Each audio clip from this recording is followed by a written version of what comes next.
ஸ்ரீமாத்ரே நமக.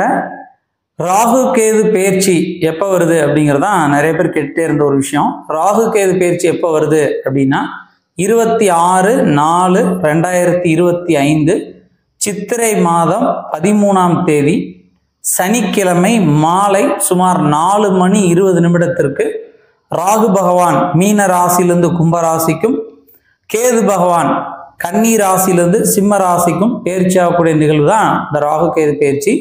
நான் இதில் குறிப்பிட்டிருக்கக்கூடிய அந்த நேரம், இந்த தேதி எல்லாமே வாக்கிய பஞ்சாங்க அடிப்படையில், அதாவது கோயில்களில் கடைபிடிக்கக்கூடிய அந்த முறைப்படி தான் நான் தெரிவிச்சிருக்கேன். இந்த ராகு கேது பெயர்ச்சி பற்றி ஒவ்வொரு ராசிக்கும், மேச ராசியிலிருந்து மீன ராசி வரைக்கும் நம்ம பெயர்ச்சி பலன்கள் வெளியிட்டிருக்கோம். அது நீங்கள் ஒரு வேளை பார்க்கல அப்படின்னா கீழே டிஸ்கிரிப்ஷனில் பாருங்கள். நம்ம சேனலில் மறக்காமல் சப்ஸ்கிரைப் பண்ணுங்கள். ஏன்னா நம்ம சேனல் நீங்கள் சப்ஸ்கிரைப் பண்ணிங்கன்னா தான் அடுத்தடுத்த எங்களோட பதிவுகளை தொடர்ந்து பார்க்க முடியும். சிம்ம ராசிக்கு ராகு கேது பெயர்ச்சி எப்படி இருக்குது அப்படின்னு பார்த்தோன்னா, ராகு பகவான் சிம்ம ராசிக்கு 8ஆம் வீட்டில் இருந்த அஷ்டமஸ்தானத்திலிருந்து 7ஆம் வீடு என்று சொல்லப்படுற கலத்தரஸ்தானம், அதாவது சமசப்தம ஸ்தானத்தில் அமர்கிறார். கேது பகவான் 12ஆம் வீட்டிலிருந்து சிம்ம ராசியிலே ஜென்மஸ்தானத்தில் அதாவது சிம்மத்திலே அமர்கிறார். 1ஆம் வீட்டில் ஜென்மஸ்தானத்திலே அமர்கிறார். இதனால என்னென்ன மாதிரியான பலன்கள், ராகுவினால் என்னென்ன மாதிரியான பலன்கள், கேதுவினால் என்னென்ன மாதிரியான பலன்கள் என்று பார்ப்போம்.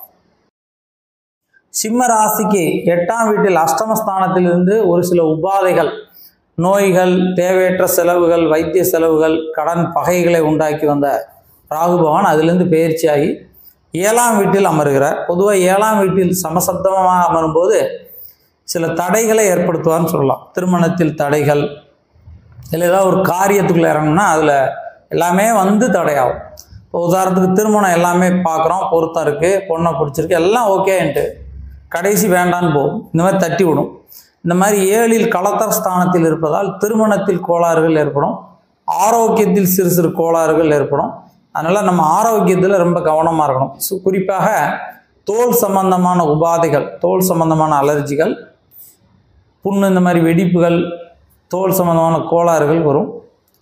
அடுத்து இரத்த ஓட்டம் சார்ந்த கோளாறுகள், இரத்த ஓட்டங்களில் பாதிப்புகள், கிருமி தொந்தரவுகள், கிருமிகளால் வரக்கூடிய சளி, இந்த மாதிரி தொண்டை வலி, வாமிட்டிங், ஒவ்வாமை, முடி உதிர்வு, இந்த மாதிரி ஏற்படும்.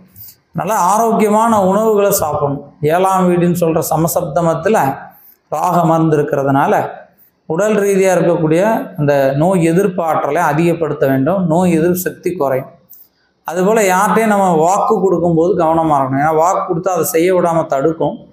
அதனால் நம்ம ரொம்ப யோசித்து இது கண்டிப்பாக நம்ம செய்ய முடியுமா, இது நம்ம கண்டிப்பாக செய்ய போகிறோமா அப்படின்னு திட்டமிட்டு உறுதியாக நம்ம செய்ய போகிறோன்னா அவங்க வாக்கு கொடுக்கணும். அதனால் யோசித்து பொறுமையாக நிதானத்தை கடைபிடிக்க வேண்டும். திருச்செந்தூர் சென்று வருவது ரொம்ப விசேஷமானது. அதனால் சிம்ம ராசிக்காரங்க வாய்ப்பு கிடைத்தால் திருச்செந்தூர் சென்று முருகனை தரிசனம் பண்ணிவாங்க, ரொம்ப நல்லாயிருக்கும். சிம்ம ராசிக்கு இந்த கேதுவோட பயிற்சி எப்படி இருக்குன்னு பார்த்தா, தனவரஸ்தானம் என்று சொல்கிற 2ஆம் வீட்டில் அமர்ந்திருந்த கேது பகவான் அதிலிருந்து விலகி சிம்ம ராசியில் வந்து அமர்கிறார். அதாவது ஜென்ம கேது அப்படின்னு சொல்லுவாங்க. சிம்ம ராசியில் ராசிக்கு தலைக்கு மேலே அமர்ந்திருக்கிறார் அப்படின்னு சொல்லுவாங்க. இந்த சிம்ம ராசியில் கேது அமர்ந்திருப்பதனால பெரிய கெடுதல்களோ பாதிப்போ வராது. ஏன்னா சிம்ம ராசிக்கு எப்போதுமே கேது ராகு நன்மையை தரக்கூடிய கிரகம்னு சொல்லுவாங்க. இருந்தாலும் நம்ம பண விஷயங்களில் கொடுக்கல் வாங்கலில் கவனமாக இருக்கணும். சில நேரம் மதிய மயக்கிறோம், இவங்களாம் நல்லவங்கன்னு நம்ம பணம் கொடுத்தோ யாருக்கு உதவி பண்ணி ஏமாறுவோம் அப்படின்ட்டுருக்கு. அது மட்டும்தான் பிரச்சனையே ஒழிய மற்றபடி வேறு எந்த ஒரு பாதிப்பும் வராது. சிம்ம ராசியை பொறுத்த மட்டும் சூரிய வழிபாடு செய்வது நல்லது. காலையில் எழுந்திரிச்சு குளிச்சு முடிச்சுட்டு சூரிய நமஸ்காரம், சூரிய வழிபாடு, சூரிய மந்திரங்கள், சூரியனோட அந்த பாடல்கள் இதெல்லாம் பாடினோம்னா அந்த சூரியனால் வரக்கூடிய பார்வைகள் நமக்கு கிடைத்தால் நமக்கு அரசு பதவிகள், அந்நிய நாட்டு நிறுவனங்களில் பணிபுரிவதற்கோ, அதிகாரத்தில் அமர்வதற்கோ, உயர் நிலைகளுக்கு செல்வதற்கோ யோகங்களை தரும். அதனால் சிம்ம ராசிக்காரங்க சூரிய வழிபாடு செய்யுங்க. கேதுவினால் வரக்கூடிய பாதிப்புகளிலிருந்து விடுபட முடியும். ஸ்ரீமாத்ரே நமக.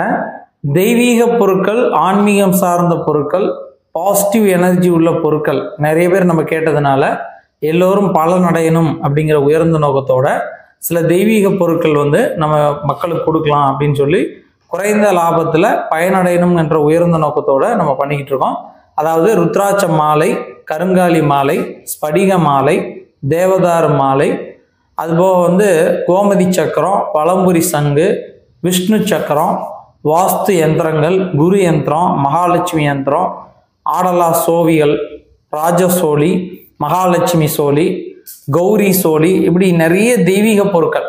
குன்றின் மணியில் சிவப்பு கருப்பு குன்றின் மணி, வெள்ளை குன்றிமணி, கருப்பு குன்றிமணி, இப்படி தெய்வீகமான பொருட்கள், ராசி கற்கள், இப்படி நிறைய விஷயங்கள் ஆன்மீகம் சார்ந்த தெய்வ சக்தி உள்ள பொருட்கள் நம்ம மக்களுக்காக விற்பனை பண்ணிக்கிட்டு இருக்கோம். அதை குறைந்த லாபத்தில் பண்ணிக்கிட்டு இருக்கோம். அப்படி உங்களுக்கு ஒரிஜினல் வேணும் அப்படின்னு நினச்சிங்கன்னா கீழே இருக்கக்கூடிய அந்த லிங்க்ல டிஸ்கிரிப்ஷனில் அந்த லிங்க் கிளிக் பண்ணி நீங்கள் தெய்வீக பொருட்கள் வேணும் அப்படின்னு சொன்னீங்கன்னா உங்களுக்கு எங்களோட விலைப்பட்டியல் வரும். அந்த விலைப்பட்டியலை நீங்கள் பார்த்துட்டு எங்கிட்ட உள்ள பொருட்களை நீங்கள் வாங்கிக்கலாம். எல்லா பொருட்களுமே நாங்கள் சாப நிவர்த்திகள் செய்து, பூஜைகள் செய்து, சுத்திகள் செய்து, பூஜை செஞ்சு அதுக்கு உரி ஏற்றி தான் உங்களுக்கு அனுப்புவோம். அப்படி உங்களுக்கு ஏதாவது பொருட்கள் தேவைப்படுதுன்னா டிஸ்கிரிப்ஷனில் கீழே லிங்க் கொடுத்துருக்கேன், அதில் போய் கிளிக் பண்ணி பாருங்கள். அல்லது கீழே இருக்கக்கூடிய இந்த நம்பரை தொடர்பு கொள்ளுங்கள். நன்றி.